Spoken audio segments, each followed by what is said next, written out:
friend sent you this video because they realized that they send you a lot of TikToks. So all they have to say to you is, you think you have a way out of this? I'm going to keep sending you TikToks. And you're going to watch every single one of them. And you're going to enjoy it. And you think you can just simply walk away? You think you can block them? No. You don't have an escape. We will find you! I just don't understand why teachers have to act like such bloody Karens whenever we want to go to the bathroom. Like, it's just a regular day at school. You're working hard. Well, yeah, kinda, yeah. And then you have the sudden urge to pee. You ask the teacher, and then they're like, no, you're not wasting my lesson time on you going to the toilet. You should have gone at lunch. Yeah, hun. No. You see, let me teach you how the human body works. I didn't mean to go at lunch. My food has to digest first. Yeah, I don't digest it straight away. Also, sometimes you get that slightest bit lucky, and then they're like, okay, just wait for Vanessa to get out. We don't want you two girls talking. No. Hun, let me get this thing straight. I don't like Vanessa. I don't think anyone likes Vanessa. So, we're not gonna exactly have a full-on conversation in the toilets. Like, what do you think it is, a mother's meeting? Make it make sense! My mother's first language is Spanish, so sometimes when I talk to her in English, she'll forget a word or two, but not a problem. She'll just create new words no one else was brave enough to use. She took my little cousins to the mall once, and this is what she told me when she got back. She was like, it was so cute. I took the kids on one of those, El Horse Tornado or whatever. You know what it is. I'm sorry. El Horse Tornado? I'm gonna need you to elaborate. And she was like, you know what I'm talking about. You put that attitude down, you put it down. I was like, okay, putting it down. Sorry. She said, don't try me. I'll kick your ass. And I was like, you don't need to kick my ass. Just put me in a horse tornado. I'll be terrified. You think you're funny? Mom, how would you act if someone said that to you in Spanish? Tornado de caballos. That sounds horrifying. She was like, okay, that's pretty funny. Merry-go-round, by the way. Okay, here's the challenge. You get to live in the biggest apartment in the world. It has a pool, multiple TVs, a movie room, everything you could imagine. But you can't live there without your first 3 ats. Like when you press the @ sign, the first 3 people show up, you have to live with them. Would you still live there? Tag these 3 people and see what they would want to do. This could get interesting. Okay, here's the challenge. You get to live in the biggest apartment in the world. It has a pool, multiple TVs, a movie room, everything you could imagine. But you can't live there without your first 3 ats. Like when you press the @ sign, the first 3 people show up, you have to live with them. Would you still live there? Tag these 3 people and see what they would want to do. This could get interesting. The closest object to you is the only thing you have to defend yourself during the zombie apocalypse. Duet me with your object, and let's see how screwed we are. Send this to whoever you wish. Roses are red, violets are blue, sugar is sweet, and so are you. But the roses are wilting, the violets are dead, and the sugar bowl's empty, and so is your head. Send this to someone you want to kick in the face. Twinkle, twinkle, you're so dumb. You look like a big fat bum. I should push you off a plane. Laugh at you while you're in pain.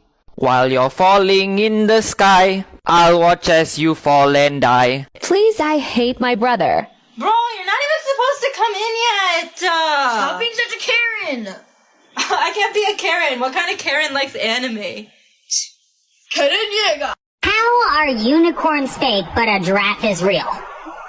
Like, what's more believable? A horse with a horn or a leopard moose camel with a 40-foot neck? Send this to your best friend. Roses are red, violets are blue. How can I be as amazing as you? I'd love to spend some time together, you and me, always forever. My brother had always been my best friend. We were together all the time. I didn't have many friends at school, but I never felt lonely because of my brother, who was always by my side.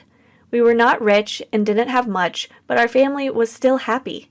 We were happy all 4 of us were together and loved each other very much.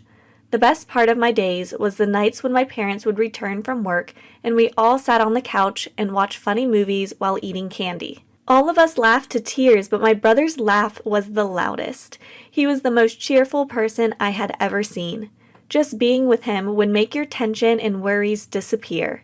I loved him and I could always see in his eyes that he loved me too. I could say that my brother was famous. They met my brother. Maybe that's why everyone loved and respected him. But he never cared for fame. He was like an innocent child who only wants to make everyone happy around him.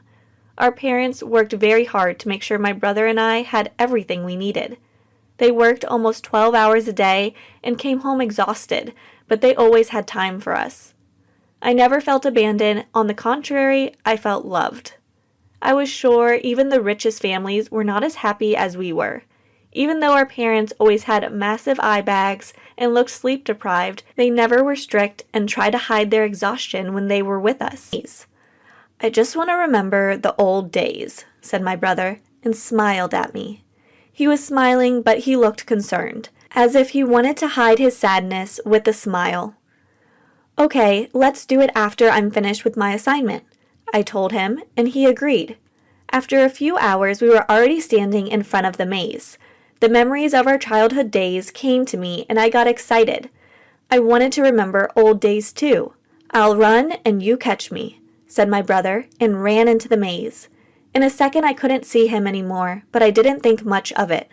I knew my brother was much faster than me, but I was not giving up and shouting, "I'm gonna catch you, you're gonna lose." I was laughing from excitement. But after a few minutes I couldn't hear his footsteps anymore, and I got worried. "Hey, I'm tired, let's stop," I shouted, but he didn't answer. I kept on shouting and running to find him, but he was nowhere. At first I thought he was trying to scare me, but an hour passed I could still not find him. It was getting dark and cold. I got out of the maze and ran into the house, thinking my brother got tired and stopped playing without telling me, but the house was empty. He was nowhere. I started shivering from fear. Where did he go? Did something happen to him? I started pacing up and down, calling him on the phone, but he wasn't answering. I called my parents and they got home immediately. They asked what had happened, but I couldn't say anything other than that we were just playing a harmful game in the maze. My parents started searching for him in it too, then in the yard and house, but it felt like my brother vanished without a trace. We had been searching for him till midnight. We couldn't even let ourselves think about something bad.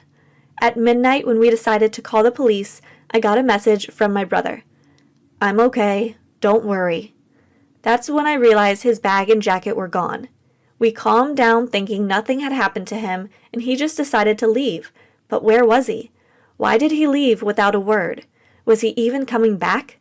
I sent him a message asking these questions, but he didn't answer. Even though we knew he was safe, we couldn't stop worrying. After 2 days, my brother showed up. He was wearing his jacket and holding his bag.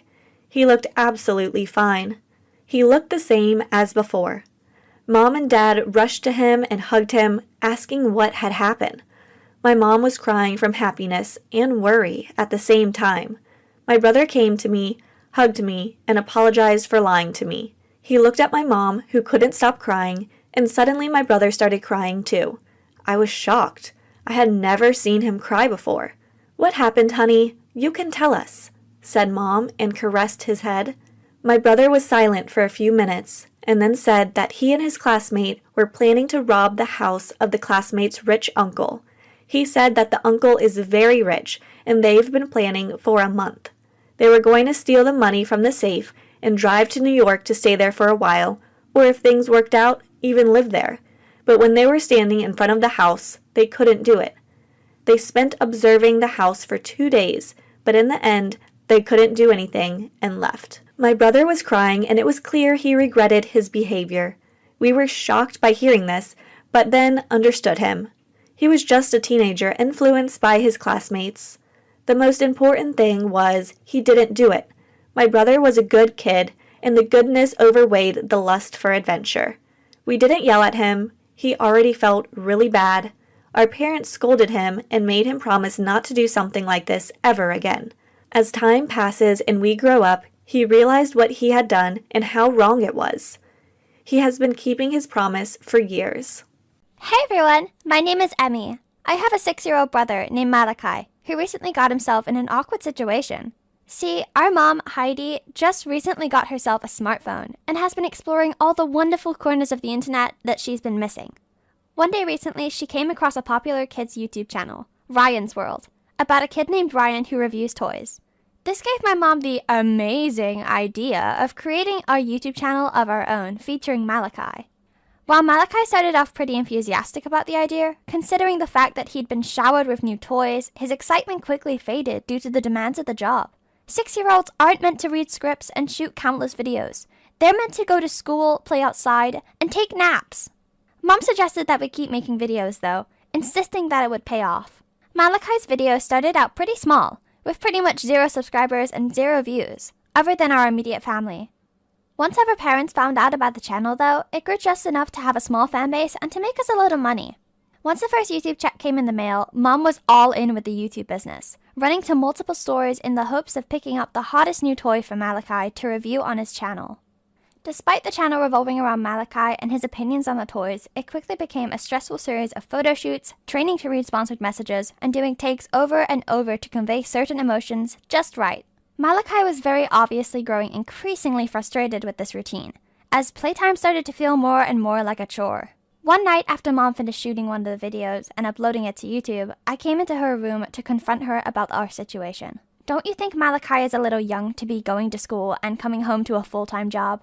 But why does he have to do it in front of a camera? Talking to an imaginary audience, though. Why does he have to read messages for brand deals when he doesn't even fully grasp what an advertisement is? Is this for him or is this for you? The sharp stare became even more intense, moments before my mom let out a sigh. I wasn't sure if the sigh was out of personal realization or preparation to start yelling, so I stood up there quietly, waiting for a response. Finally, my mom speaks up. "I'm sorry, honey. You're right. It's too much for him. I guess I was just really excited to be a part of something that was actually taking off. I'll let Malachi know he doesn't have to do any more videos if he doesn't want to." I was shocked, but relieved. Well, this doesn't mean it's the end of the line for the channel. Maybe you and I could start a new series together and keep it alive. So that's exactly what we did. And now Malachi happily plays with his new toys, stress-free, and Mom and I get to continue staying on top of the YouTube game.